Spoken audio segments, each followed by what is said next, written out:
నమస్కారం అండి. ఓం నమ శివాయ. ఓం నమో వెంకటేశాయ. మీనరాశి మార్చ్ నెల రాశి ఫలితాలు చూద్దాం. మిమ్మల్ని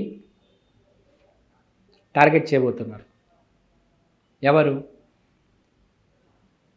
మీ స్పౌస్. అంటే ఏంటి? ఈసారి మీ మీద కన్నుంది. అంటే ఏంటి? మిమ్మల్ని ప్రేమిస్తున్నారు ఒక వ్యక్తి. మీరు ప్రేమించడం కాదండి.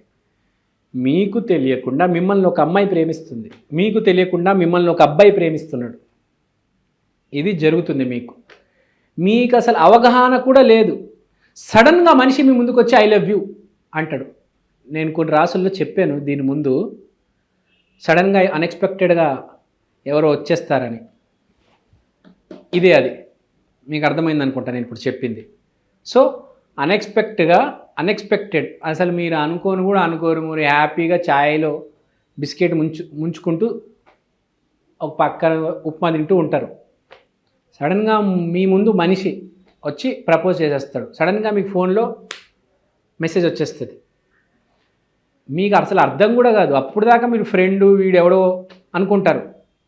Out of the blue, nowhere. మీకు తెలీదు. మీకు అసలు ప్రేమించే ఉద్దేశం లేదు. మీరు అసలు ప్రేమ జోన్లోనే లేరు. మీరేదో మీ పని చేసుకుంటున్నారు. మీ గిన్నెలు మీరు కడుక్కుంటున్నారు. మీ పుస్తకాలు మీరు చదువుకుంటున్నారు. సడన్గా ఏదో దేవుడు వరం అన్నట్టుగా ఒకడు వచ్చి ఐ లవ్ యూ ఇలా గులాబీ పువ్వు ముందు పెట్టేస్తారు. ఏం చేస్తారు మీరు? చచ్చినట్టు ఒప్పుకోవాల్సి వస్తుంది. భూమి మీద ఉన్నాడు ఎవడన్నా ప్రేమని కాదనేవాడు? సో పాయింట్ ఏంటంటే అన్ఎక్స్పెక్టెడ్గా ఒక ఝలక్ తగులుతుంది. సో ఇక్కడ పాయింట్ ఏంటి? ఎలా అసలు ఏం జరిగింది అని మీరు అనుకుంటూ ఉంటారు. Blown away out of nowhere. అంటే చీకటిలో ఉన్న ప్రదేశం కాస్త మొత్తం వెలుగుతో నిండిపోతుంది. మీకు ఇప్పుడు దాకా జోన్లో ఆ మత్తు, ఆ ప్రేమ అనే మత్తు మీరు మొత్తం చీకటితో కప్పేస్తున్నారు. ఒకటేసారి ప్రేమ పడేసరికి మొత్తం మత్తంతా ఎక్కేసి ఇలా లైటప్ అయిపోతారు. అంటే ఒకటేసారి మీలో ఫీలింగ్స్ వచ్చేస్తాయి. ఆ పుష్ప 2లో రష్మిక మందనకు ఫీలింగ్స్ ఎట్లా వస్తాయో అలా మీకు ఫీలింగ్స్ అనేవి మొదలవుతాయి. తర్వాత ఇంట్లో కూర్చున్నప్పుడు బాగా ఇవి మిమ్మల్ని లాగుతాయి. బయటికి వెళ్ళేటప్పుడు అంతా మర్చిపోతారు. ఇంట్లో కూర్చున్నప్పుడు వాడు గుర్తుకొస్తూ ఉంటాడు. అబ్బాయి ఏంటి వాడు ఇలా చెప్పేశాడు నాకు, అసలు నన్ను ఏమనుకుంటున్నాడు, నా గురించి ఏమని, అంత పెద్ద అందగత్తినా, అసలు అలా ఎలా ప్రేమించేశాడు నన్ను, అసలు నాకు తెలియకుండా నన్ను ఎలా ప్రేమిస్తాడు అంటే మనసులో పోరాటం. మీ మనసులో మీకోసం మీరు పోరాటం చేసుకుంటారు. అంటే ఎక్స్పెక్టే చేయలేదు కదా. అసలు వాడెవడో వచ్చేసాడు. ఇప్పుడు జనరల్గా ఎలా ఉంటుందంటే వాడెవడో నచ్చుతాడు మనకు, వాడు మనకు కావాలి. ఇక్కడ ఎవడో వచ్చేసాడు. వాడు చూడ్డానికి చాలా యావరేజ్గా ఉంటాడు. అందగాడు కాదు, పెద్ద అగ్లీ కూడా కాదు, చాలా యావరేజ్గా ఉంటాడు. కానీ వాడు ప్రేమ చాలా గొప్పగా ఉంటుంది. ఇప్పుడేంటి వీడికి కమిట్ అయిపోదామా, లేదంటే నాకు ఇష్టమున్నాడు అందగాడికి ఫిక్స్ అయ్యి ఎతికి వాడిని టార్గెట్ చేద్దామా?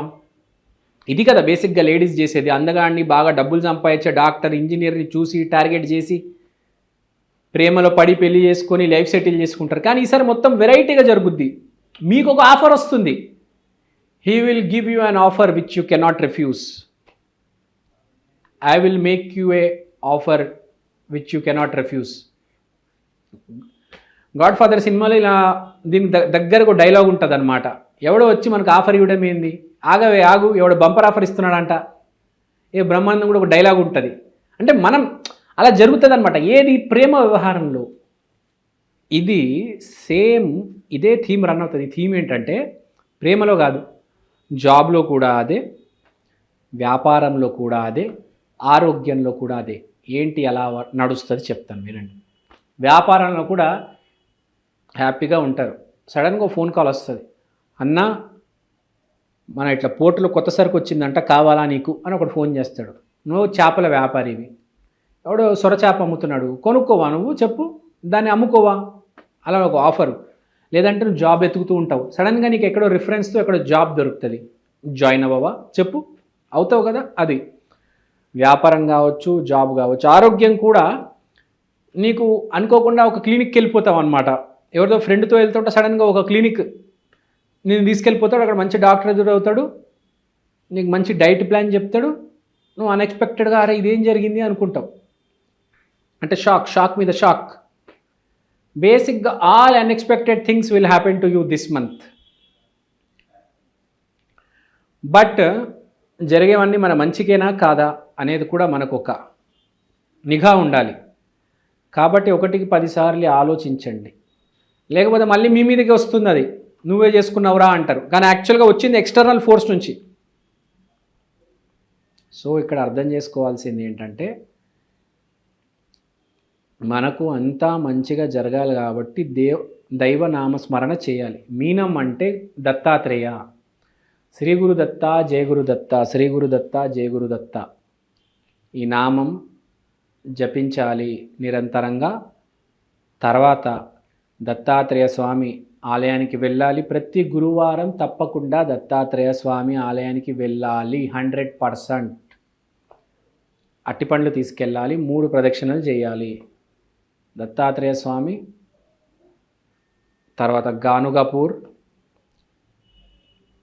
సాయిబాబా గుడి, రాఘవేంద్ర స్వామి మంత్రాలయం, గురు స్వరూప క్షేత్రాలన్నీ వెళ్ళాలి. మీరు గురువారం వెళ్తే చాలా మంచిది, మర్చిపోకుండా ఇవి ఫాలో అవ్వండి. థ్యాంక్ యూ అండి, థ్యాంక్ యూ సో మచ్. కానీ ఈ చెప్పే ముందు ఇంకో విషయం చెప్పాలనుకుంటున్నాను. ఇది మీది మీనరాశి. మీనరాశి కాబట్టి మీనరాశి జలరాశి కూడా ఉంటుంది, ఎమోషనల్ టర్మాయిల్ ఉంటుంది. ఈ ఇన్స్టెన్సెస్ జరిగేటప్పుడు మీరు కొంచెం ఎమోషనల్గా హర్ట్ అవ్వచ్చు, ఎమోషనల్గా ఆలోచనలకు పడవచ్చు. ఆ ధోరణి అనేది ఎమోషనల్ పీపుల్కి మనసులో కొంచెం వేదన ఎక్కువ ఉంటుంది, ఎందుకంటే బాగా ఆలోచిస్తారు కదా. ఇప్పుడు వృషభ రాశి అంటే గుడ్డులు అంటారు, అసలు ఏమి ఆలోచించరు, ఏమి ఎమోషన్ ఉండదు, అలా వెళ్ళిపోతూ ఉంటారు. కానీ మీరు జలతత్వ రాశి కాబట్టి ఎమోషన్ విపరీతంగా నిండి ఉంటుంది, అందరి గురించి ఆలోచిస్తాడు శ్రీరామచంద్రుడిలాగా. కాబట్టి ఎమోషనల్గా హర్ట్ అవ్వద్దు, దేన్నైనా పాజిటివ్గా తీసుకోండి. ఏదైనా ప్రాబ్లం ఉంటే శ్రీ గురుదత్త జయ గురుదత్త, శ్రీ గురుదత్త జయ గురుదత్త. అప్పుడు ఎంత నెగిటివ్ వచ్చినా పాజిటివ్ వచ్చినా ఫిల్టర్ చేసుకోగలుగుతారు, నెగిటివ్ని పక్కన పెట్టి పాజిటివ్ని యాక్సెప్ట్ చేయగలుగుతారు. జీవితం అంటే అదే, ఎదురు మనిషిలో నెగిటివ్ని దూరం పెట్టి పాజిటివ్ని యాక్సెప్ట్ చేయాలి. సో నేను చెప్పినట్టు శ్రీ గురుదత్త జయ గురుదత్త, శ్రీ గురుదత్త జయ గురుదత్త, శ్రీ గురుదత్త జయ గురుదత్త. గురువారం రోజు కంపల్సరీ 300 టైమ్స్ చేయండి, బాగుంటుంది. మీరు బాగుండాలి, అందరు బాగుండాలి, మీ ఫ్యామిలీ మెంబర్స్ బాగుండాలి. సర్వే జన సుఖినో భవంతు. శ్రీమాత్రే నమః.